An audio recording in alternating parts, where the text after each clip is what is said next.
চোখ জুড়ানো এক দৃশ্যপট তৈরি হয়েছে তুরস্কের আন্তালিয়া প্রদেশের দোসেমে আলটি জেলায়। এ যেন কোনো সাধারণ ফসলের মাঠ নয়, বরং শুকনো জমির ওপর বিছানো হাজারো রঙের এক সুবিশাল ক্যানভাস। রোদের সোনালি আলোয় ঝলসে উঠছে 10,000 হাতে বোনা কার্পেট, যা দূর থেকে দেখলে মনে হবে কেউ যেন ধুলোবালির রাজ্যে শিল্পের এক অপূর্ব জাল ছড়িয়ে দিয়েছে। কিন্তু মজার বিষয় হলো, এটি কোনো প্রদর্শনী বা উৎসব নয়, বরং তুরস্কের এক প্রাচীন ঐতিহ্য, যেখানে সূর্যের তাপে গালিচার রং পাকা করা হয়।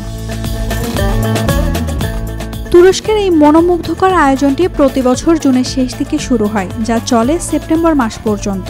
আন্তালিয়ার দোসেমে আলটি জেলার বিশাল এক কৃষিভূমিতে বিছানো হয় 10,000-এরও বেশি হাতে গোনা গালিচা। প্রতিটি গালিচা যেন এক একটি গল্প বুনছে। প্রকৃতির সাথে মানুষের এই সম্মিলিত প্রচেষ্টা যেন এক নিঃশব্দ শিল্পকর্ম। তবে পুরো প্রক্রিয়াটি সম্পূর্ণভাবে সূর্যের আলো এবং আবহাওয়ার ওপর নির্ভরশীল। এখানে 24 ঘন্টায় আবহাওয়া পর্যবেক্ষণ করা হয়, কারণ এক ফোঁটাও যদি বৃষ্টির পূর্বাভাস থাকে, মুহূর্তের মধ্যেই সরিয়ে নেওয়া হয় সব মূল্যবান গালিচা।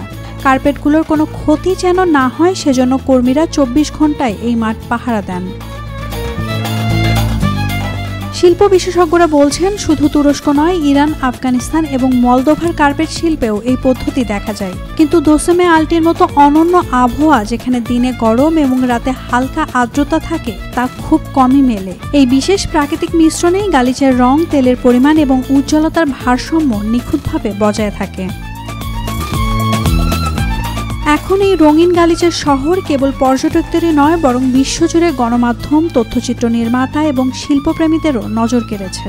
স্থানীয়রা জানাচ্ছেন, এই ঐতিহ্যবাহী আয়োজন তাদের জীবনে এনে দিয়েছে নতুন অর্থনৈতিক গতি, বদলে দিয়েছে অনেকের ভাগ্য। প্রকৃতির সাথে হাতে হাত মিলিয়ে রঙে রঙে গল্প বলা এই প্রথা শুধু একটি ঐতিহ্য নয়, এটি যেন শিল্পের, শেকড়ের এবং সৌন্দর্যের এক বিরল প্রদর্শন। Naomi Nasrin, Daily Sun. For more updates, follow us on Facebook, subscribe our YouTube channel, get the latest update on www.daily-sun.com.